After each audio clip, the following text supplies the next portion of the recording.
So this is lots of stuff has been written and done with this idea of working through feelings. Feelings are a source of richness in life. They're a source of problems in life. To the extent we're trying to create orderly environments in organizational settings and in communities, we tend to want people to keep their feelings under control. And very often that means suppressing them, blocking them. Particularly the one of the issues between men and women is that women are trained and inclined to be more open with their feelings, and men are trained and inclined to be more closed down about their feelings. And sometimes to the point of not even knowing what they're feeling or how to talk about that. But that shutting down or denying feeling blocks their energy. There's no longer a flow of energy through their lives, because emotion, it's an interesting way. It's like emotion is what motion comes out of. You know, E is out. So there's a way in which that's the emotion is the source of the activities of life. So when you press down, suppress, close down emotions and pains, which are there to say, hey, something's wrong, it blocks the flow of energy. And since emotions and pains and other forms of feeling are usually telling us something, there's information in them or demands on our attention in them to pay attention and find out what's going on. When we shut them down, when we cut off the symptom, we never have a chance to find what the cause is. So this whole thing of our feelings, and sometimes feelings can be intuitions too. It's just like a hunch, a gut feeling, whatever. It's like these things are calls to pay attention and gather our energies in particular ways to move differently in life. So that seems to imply that we should always track our feelings, open them up, see what's there. But that takes time and attention and the right environments to do it well. So it is totally legitimate if you're in a scene where in order to accomplish what you need to accomplish, you need to keep moving. It's totally okay to keep moving through these feelings that feel like they might get in the way. But then you need to take some time to notice them. That's why people go to therapy, to have some time that's sort of in a box and category of therapy to, go there and deal with their feelings.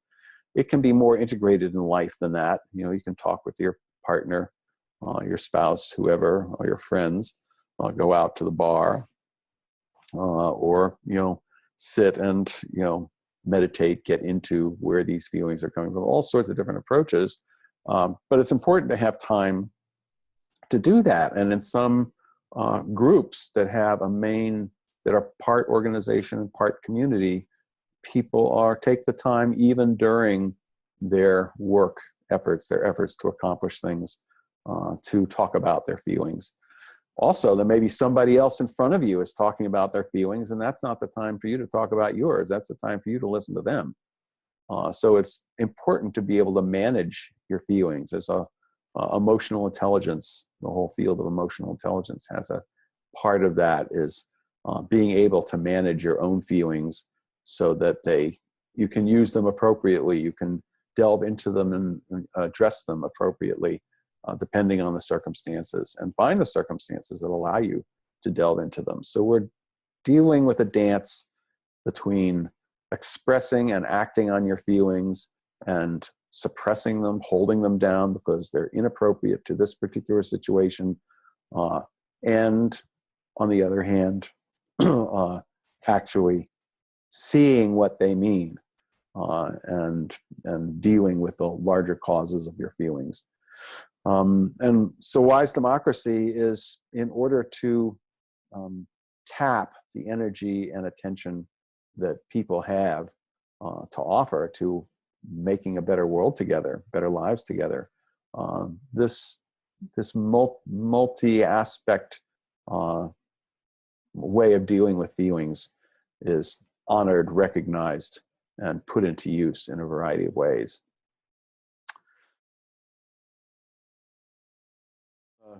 In terms of approaches to this, obviously discipline, learning self-discipline, emotional management, anger management, the sense of courage and bravery. Very often people who are celebrated as being brave, it's like people who went into some disaster area and did something, or were soldiers in a battle, and they asked them and they say they were terrified, but they went ahead and acted anyway.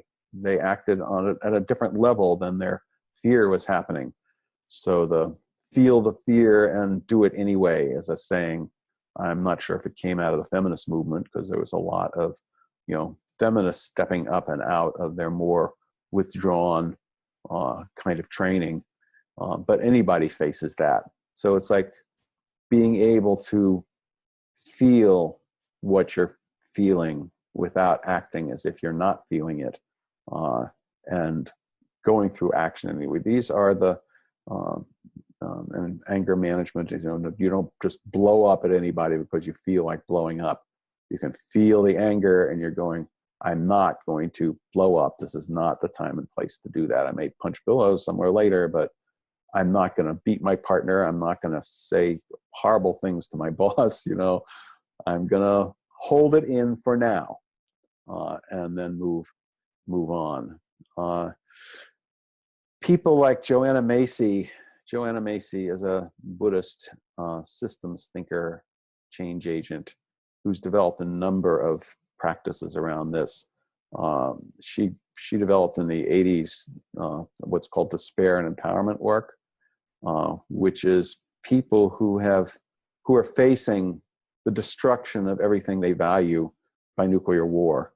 And it's so gigantic to really feel and see that they shut down. They deny it. They go about their daily lives without facing it, because it is so terrifying and so invalidating of everything. The despair, when you look into it, is so total that they can't deal with it. So her despair and empowerment work is people coming together who have this dynamic going on in their lives and who recognize it. Practically everybody has this dynamic in their lives, but they don't necessarily recognize it. And feeling the despair together, supporting each other in feeling the despair, watching the despair, feeling what it is and does in their life. And then through the release of that, through being able to go through it and experience it, working through it. This is that kind of working through it with each other. It's not, you don't want to do this alone, because you can get totally lost in the swamp, but they help each other, hear each other, listen to each other, and then go, what happens when you handle your despair is you discover the caring that underlies it. I'm despairing because I care so much about my children, about nature, about my community, about my friends, my life, and it's all going to be destroyed if we have a nuclear war. So what comes up as you release the despair is the caring. And it's like, no way am I going to allow this to happen. And together, the people who worked on their despair are suddenly together saying this, no way am I going to allow this to happen. And so what are we going to do to make a difference, to make sure that nuclear war never happens? And there's similar stuff going on with climate change now and a variety of other despair-inducing realities in the world. It's a very powerful work. And the work that reconnects is another one of her things, which is her workshops, where people are really entering into the depths of our past and our future as life. Where we come from, where are we heading? And it's for people who are sensing the potential extinction of humanity and of so much else of life on the planet, and to reconnect to the power of life in its evolutionary form, and to be able to connect with each other, connect with life, connect with the power of life, the thread of life, the urges of life. Again, in order to empower them to become active change agents in the world. So those are very powerful sort of activist-oriented forms of working with feelings, working through feelings. Active listening, of course, is another one. The phenomenon has been observed over and over again that to the extent you and other people can really witness what's going on with you, the power of those dynamics to control your life and attention diminishes dramatically and sometimes totally evaporates. So having somebody listen really well to you so you really feel heard is a great way of working through your emotions. Nonviolent communication is one of the forms of doing that. Somebody's really listening and tracking into why you're feeling that way. What are the needs that are being unmet that you really are, longing to have met? Tapping into that longing and helping you find ways to realize it, to satisfy it in a very deep way. Focusing is a way to get into the felt sense. It's a feeling that can be emotion, or it can be a hunch, or it can be just something right under the surface that is present whenever you think about a situation. It's like, what's that? And getting into that, finding the sources, deepening into the sources of that and that's definitely, working through feelings that may or may not be emotions. And psychotherapy, there's somebody's there who knows how to be present with you and listen to you. And radical honesty is an approach where we're going to say really what we feel as we meet each other, as we really meet each other. And that kind of encounter, that totally authentic encounter, requires some working through. And support groups are like that. We can help each other as we work through our feelings. People can hear each other, practice the hearing, and it's like peer group. You don't need a therapist present. You can just help each other. It's relatively simple. The larger societal level, the coming of age rituals, people who have feelings, the feelings of childhood, the feelings of adulthood, and the ability to, part of growing up is being able to both function, with your feelings surging through you, and still be present with what's going on and what's needed. And part of growing up is the ability to actually express what you're feeling in the appropriate ways and appropriate contexts.